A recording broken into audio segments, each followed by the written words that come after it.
I made 99 calls. My brother, Caleb Reed, lay in the emergency room. He had a rare blood type, and only my husband, Nathaniel Thorne's private medical facility's blood bank had a matching supply. Every call went unanswered. Finally, his phone went straight to voicemail. At 3 a.m., Caleb stopped breathing. I knelt in the hallway, my hands still stained with his blood. When my phone screen lit up, Nate Thorne's assistant had sent me a photo. In the picture, Nate was embracing his assistant, kissing her hair, with a fervor in his eyes I'd never seen in our 3 years of marriage. Her name was Sophia Smith. She was his first love, the student he'd funded for 10 years, the only woman he ever wanted to marry in his diary. And I was just a stand-in who resembled her, a free, top-tier private physician used to prolong Sophia's life. The next day, he rushed back, apologizing while holding me. Evelyn, my phone fell in the water. I didn't see your calls. I didn't make a scene. I just smiled and handed him 2 documents. He signed them without even looking. He didn't know they were divorce papers. Evelyn Reed, POV. I had just finished a surgery. I peeled off my gloves, wearily rubbing my temples. As the youngest associate director of urology at a top New York hospital, I was long accustomed to high-intensity work. The moment I pushed open my office door, a jacket with a familiar perfume scent was draped over my shoulders. Nate Thorne stood behind me, holding a lunchbox, his eyes so tender they could drown you. Evelyn, did the surgery go well?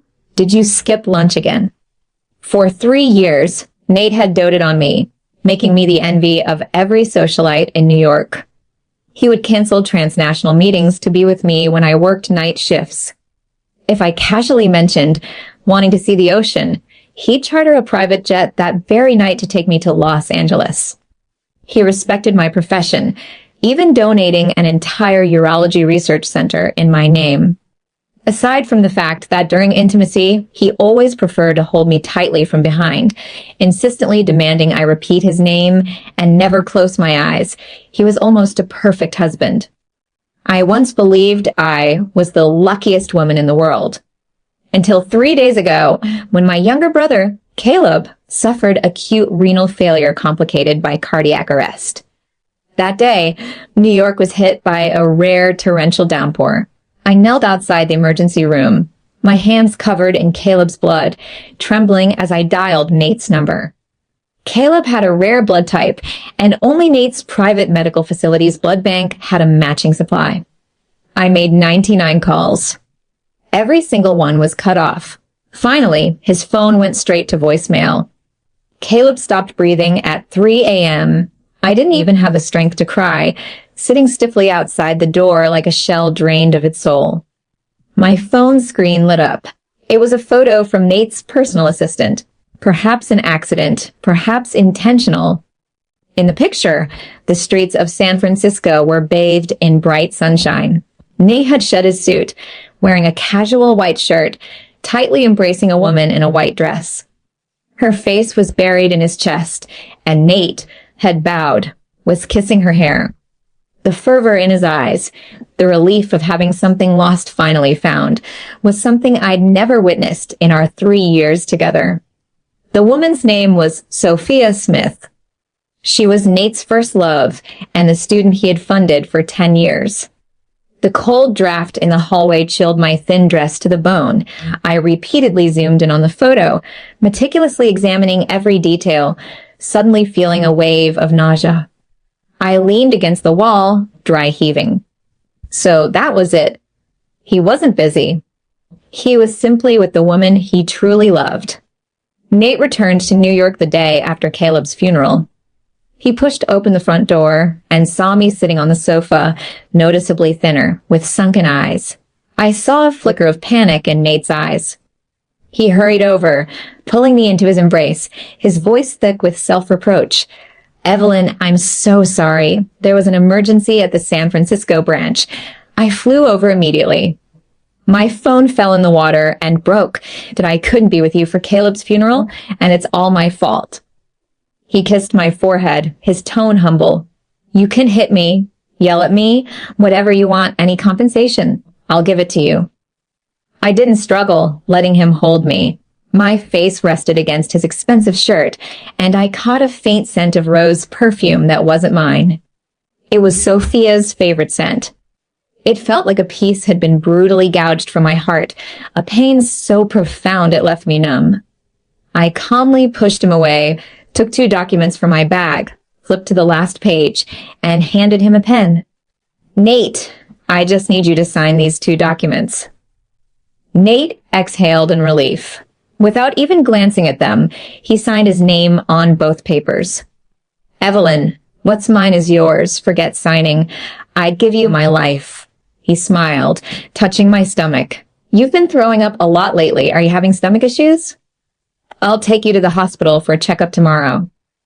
I looked at the signed documents, my eyes devoid of all emotion. No need. I stood up, my voice as light as a whisper. I'll go by myself.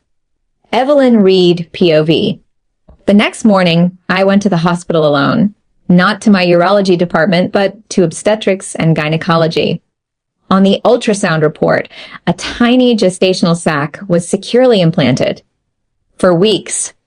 This was Nate's and my child. For 3 years of marriage, Nate had been meticulous about birth control. He said he couldn't bear for me to suffer through childbirth, wanting a few more years of just the 2 of us. This unexpected pregnancy was because of his birthday a month ago. He'd gotten drunk and uncontrollably made love to me all night. I sat on a bench in the hospital corridor, holding the report, my hand gently resting on my flat abdomen. If Caleb were still alive, if I hadn't seen that photo, I would probably be excitedly throwing myself into Nate's arms right now, telling him the good news. But now, I only felt a bitter irony. My phone vibrated. It was Nate calling. Evelyn, are your tests done? I'll come pick you up. His voice was still gentle. Before I could speak, a delicate female voice suddenly came from the other end. Nate, I can't find my medicine. Nate's breathing hitched, and he immediately covered the mouthpiece, but I still caught his hushed cooing. Don't worry, it's in the second drawer on the left. I'll be right there. When he spoke to me again, his tone held a hint of urgency. Evelyn, there's an emergency company meeting. Can you go home by yourself? Be careful. Okay. I hung up abruptly. I didn't go home. Instead, I went to Nate's private apartment downtown. It was Nate's forbidden territory, cleaned only by trusted hourly workers. I had never interfered with his privacy before, but today I used a spare key Nate had casually left in his car to open that door. The apartment was spotless, arranged warmly, and full of a lived-in feel. I pushed open the bedroom door and my whole body froze. The walls were covered with photos of Nate and Sophia, from high school to college, from innocent to mature. In every photo, Nate's smile was so unrestrained, a vivacity I had never seen in him. The dresser was laden with Sophia's favorite rose perfumes. The closet held custom-made dresses in Sophia's size. My hands trembling, I pulled open the nightstand drawer. Inside lay a thick diary and a stack of medical records. The name on the medical records was Sophia Smith. Diagnosis: congenital renal insufficiency. My breath caught in my throat. As a urologist, I was all too familiar with this condition. I opened the diary, Nate's handwriting stinging my eyes. Sophia got married and moved to San Francisco with that man. She said she didn't want to burden me. How could I ever resent her? I met a woman named Evelyn Reed. She wore a white coat, and in some ways, she resembled Sophia. More importantly, she was the best urologist in New York. I married Evelyn Reed. I funded a research center for her, established a dedicated fund. As long as her team could achieve this medical breakthrough, Sophia would be saved. Every day I hold Evelyn Reed, closing my eyes and imagining the person in my arms as Sophia. Only then can I endure the nights without Sophia. The last page of the diary was dated 3 days ago. Sophia got divorced, and her illness flared up. I flew to San Francisco to pick her up. I just need her to be alive. Smack! The diary fell to the floor. I covered my mouth, gasping for air, tears scalding as they hit my hand. So that was it. No wonder he always held me from behind. No wonder he poured money into my research. No wonder he never let me into his private circle. I wasn't a wife. I was just a free, top-tier private physician who resembled his first love. I wasn't even a stand-in. I was just a tool he meticulously cultivated to save Sophia. I laughed, my body shaking, tears streaming down my face. I stood up, stumbling down the stairs, preparing to leave. Suddenly, my foot slipped, and I tumbled headfirst down the stairs, hitting each step with brutal force. The moment my body slammed against the steps, a tearing pain erupted in my abdomen. With my years of medical experience, I instantly realized my baby might be in danger. Panic flooded my heart. I clenched my teeth against the dull pain throughout my body, pulled out my phone, and dialed 911. My consciousness began to fade amidst waves of agonizing pain. Evelyn Reed, POV. After being rushed to the hospital, I was immediately pushed into the emergency room. Doctors quickly began resuscitation and hemorrhage control. Cold examination instruments probed my body, each touch pulling at the searing pain. I bit my lip, feeling the dull ache of life draining from within me. As a doctor, I'd seen countless deaths, but when the knife cut into my own flesh, that tearing sensation almost ripped me apart. After a long and grueling rescue, the devastating news finally came. The baby couldn't be saved. Half an hour later, supported by a colleague, I walked out of the emergency treatment room, my face pale. I refused my colleague's help and went home alone. The empty mansion was cold as an icebox. I swallowed 2 painkillers, forced myself to drag a suitcase from the storage room. I packed up all the jewelry and custom-made dresses Nate had bought me, contacted a luxury consignment shop, and sold them off that very night. Looking at the suddenly empty walk-in closet, I felt like I could breathe easier. At 10 o'clock that night, Nate returned. He brought in the cold air with him, holding a cake from my favorite restaurant. "Evelyn, I'm home. The meeting ran late today. You must be starving, right?" He changed his shoes, intending to embrace me. I turned away, my gaze falling on the faint smudge of lipstick on his shirt collar. "I'm not hungry." My voice was flat, without a hint of emotion. Nate paused, seemingly noticing my coolness. He put down the cake, walked over, and forcibly took my hand, his brows furrowed. "Why are your hands so cold? And you look so pale. Are you sick?" "No." I pull my hand away, just a little tired.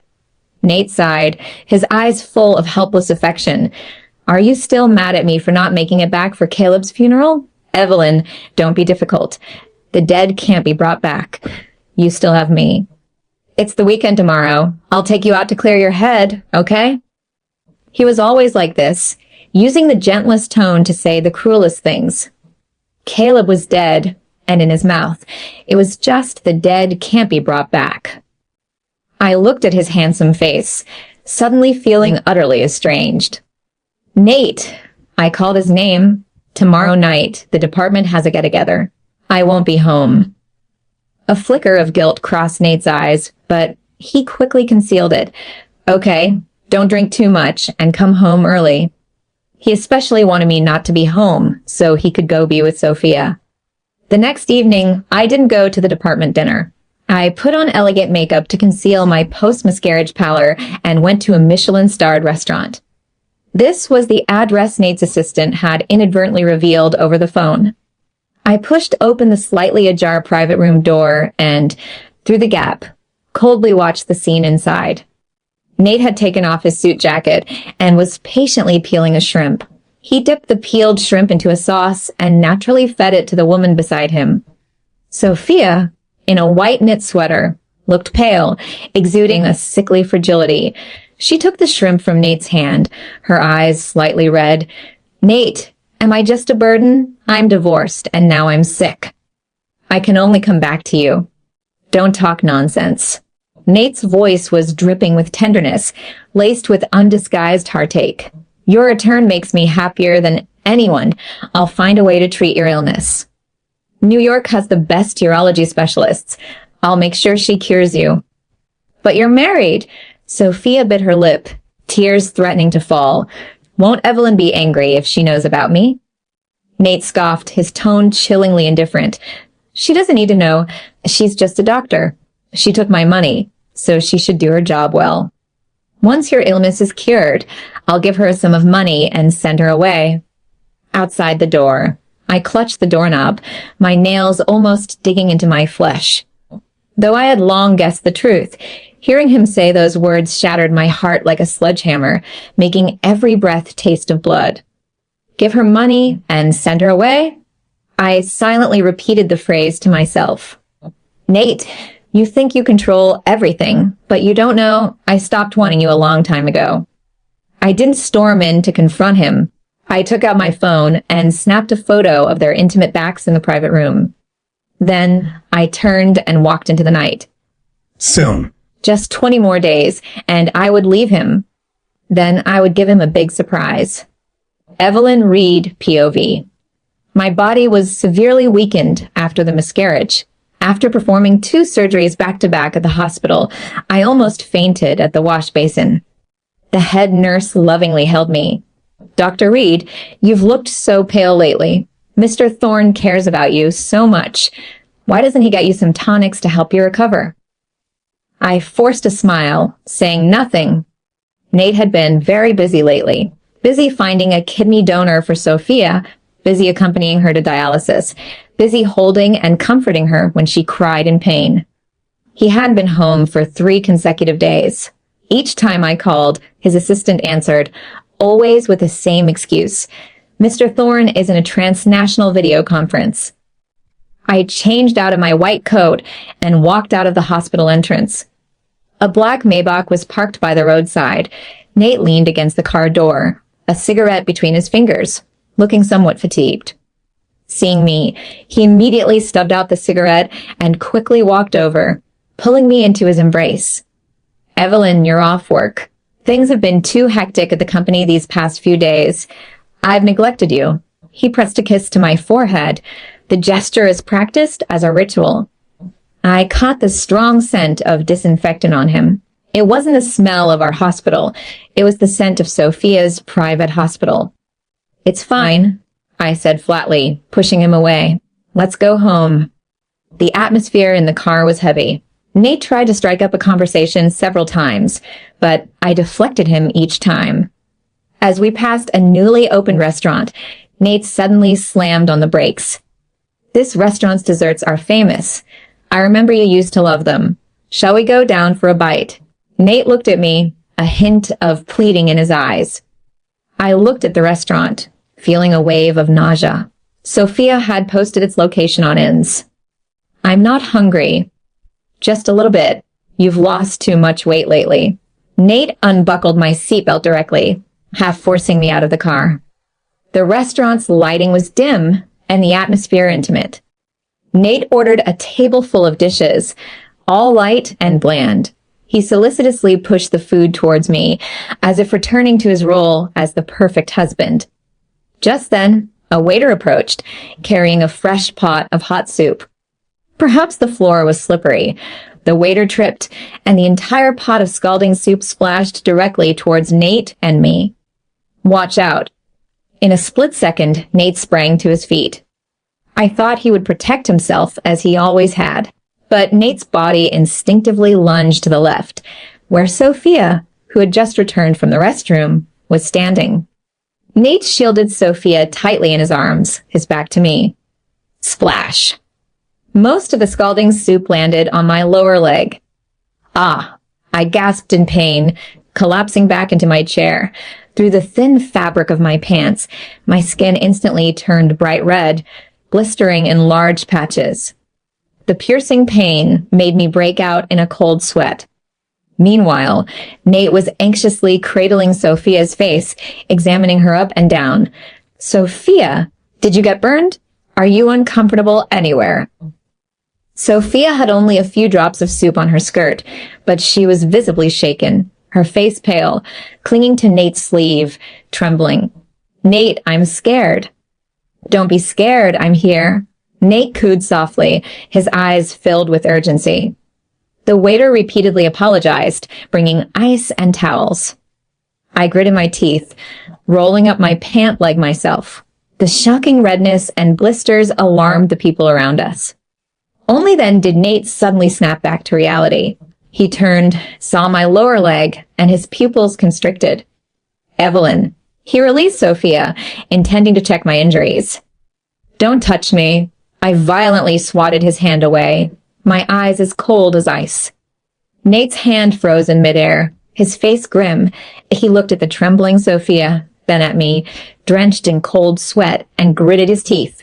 "Evelyn, just put some ice on it for now. I need to take Sophia to the hospital first. She's not well, and I can't handle shocks, so I'll be right back to pick you up."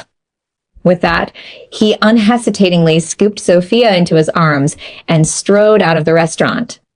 I sat there, watching their retreating backs, and suddenly let out a low laugh. I laughed until tears streamed down my face.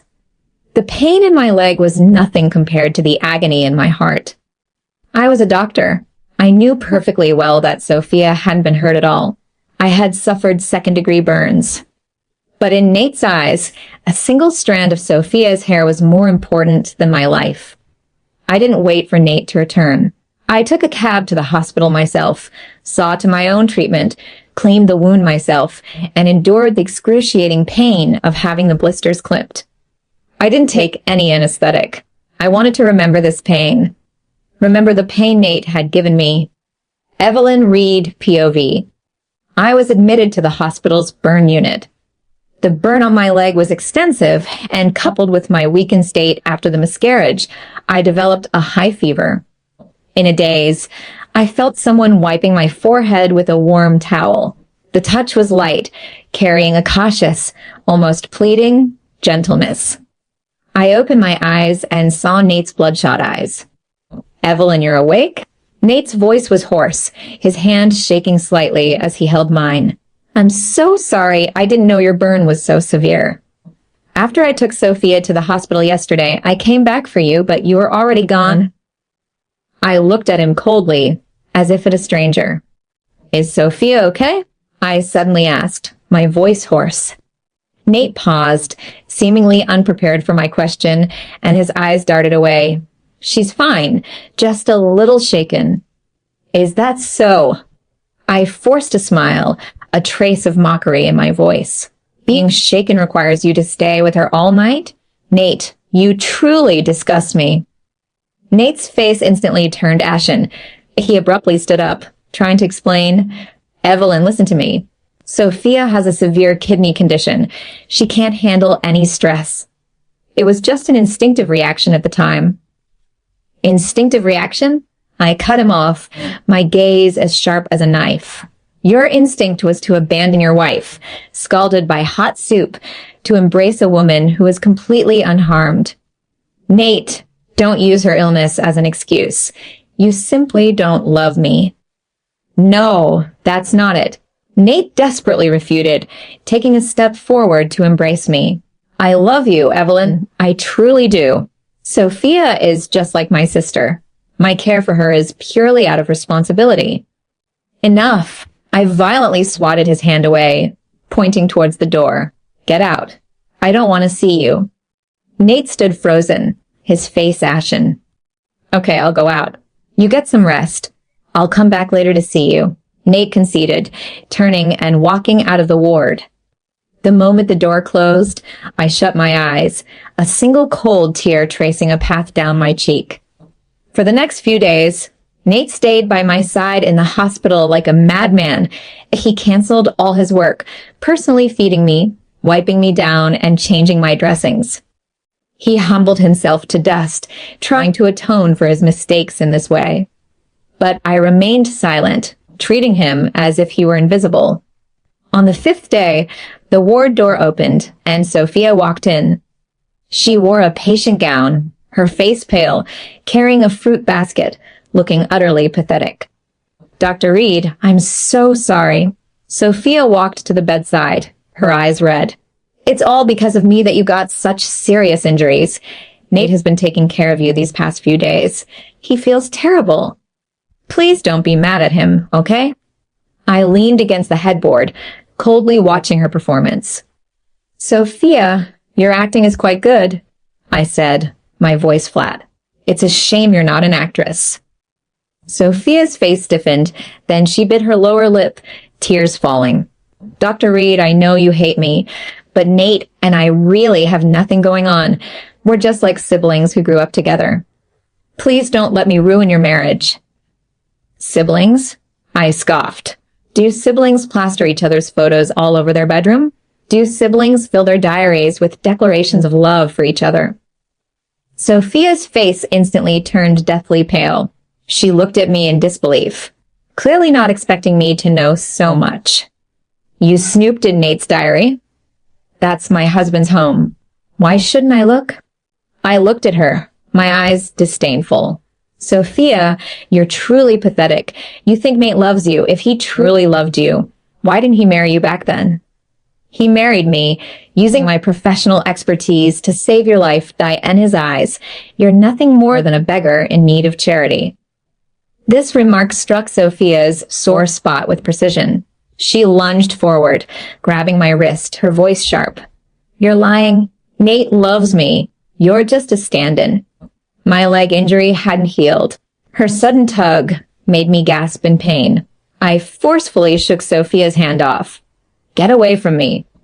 Sophia, seizing the opportunity, stumbled backward and fell heavily to the floor, letting out a cry of pain. Sophia. The ward door was violently flung open, and Nate rushed in. Seeing Sophia on the floor, he scooped her into his arms.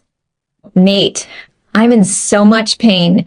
Sophia clutched her stomach, cold sweat beading on her forehead. Nate's head snapped up, his gaze fixed on me, filled with anger and disgust. Evelyn Reed, are you insane? She's a patient. If anything happens to her kidney, I swear I won't let you off. I looked at his murderous expression, and my heart died completely.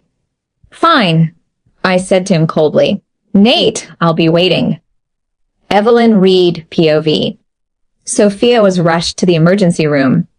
The look Nate gave me before he left was as if he were looking at an enemy. Silence returned to the ward. I sat quietly on the hospital bed, watching the yellowed leaves outside the window being carried away by the autumn wind, feeling an unusual sense of peace. No anger, no grievance, only a kind of liberation. 2 hours later, Nate's assistant pushed open the ward door. He looked at me with a complicated expression and handed me a document. Mrs. Thorne, Mr. Thorne said, Miss Smith's condition has worsened, and she urgently needs a kidney donor. Your blood type and various indicators are a high match with Miss Smith's, Mr. Thorne hopes you can donate a kidney to Miss Smith. The assistant's voice grew softer and softer, almost inaudible by the end. I looked at the organ donation consent form and suddenly laughed out loud. My laughter echoed in the empty ward, tinged with boundless desolation and mockery. He wants me to donate a kidney?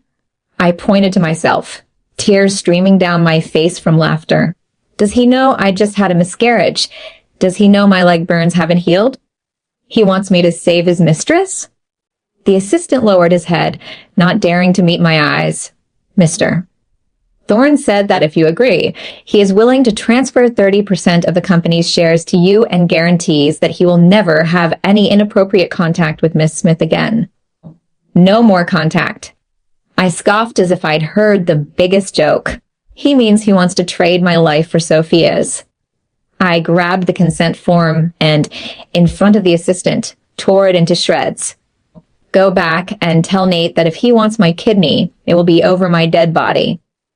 The assistant sighed and silently backed out. That same night, Nate came. He looked utterly exhausted, with a 5 o'clock shadow on his jaw. He walked to the bedside, looking down at me, his tone carrying an unquestionable command. Evelyn Reed, Sophia can't wait. You can live with one less kidney, but she'll die without it. I looked into his eyes, as if at a monster. Nate, do you think that because I loved you, I deserve to be trampled on? My voice was soft, but full of disappointment in him.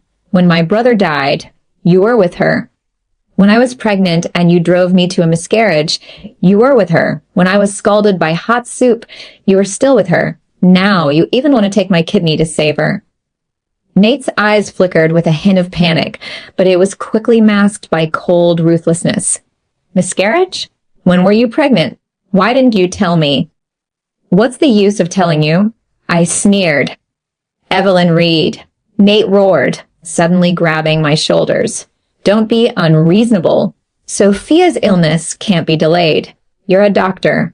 Are you just going to let her die? I am a doctor, but I am not your tool. I forcefully broke free from his grip, pointing to the door. Get out. I never want to see you again in my life. Nate stared at me, his eyes terrifyingly sinister. Evelyn Reed, don't be stubborn. In New York, I have ways to get you onto that operating table to donate a kidney. He flung those words at me, then turned and strode away.